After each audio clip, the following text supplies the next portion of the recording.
আগামী জাতীয় নির্বাচনের আগে বাংলাদেশের রাজনৈতিক সংস্কার প্রক্রিয়ায় সহায়তার প্রস্তাব দিয়েছে কমনওয়েলথ। লন্ডনে বাংলাদেশের প্রধান উপদেষ্টা ডক্টর মোহাম্মদ ইউনূসের সঙ্গে এক বৈঠকে কমনওয়েলথের মহাসচিব শার্লি আয়ারকর বোচোয়ে জানান, বাংলাদেশের চলমান সংস্কার প্রক্রিয়ায় বিশেষ করে সংবিধান সংস্কারে আমরা সহায়তা দিতে আগ্রহী।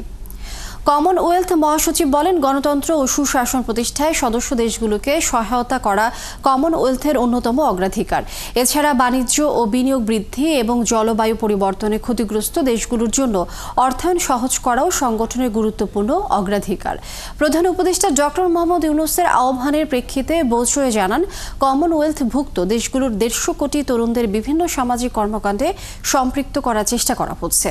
তিনি আরও বলেন, কমনওয়েলথ শিক্ষাবৃত্তি নতুনভাবে সাজানোর পরিকল্পনা নেওয়া হয়েছে এবং এই মাসেই ঢাকায় একটি যুব কার্যক্রম আয়োজন করা হবে।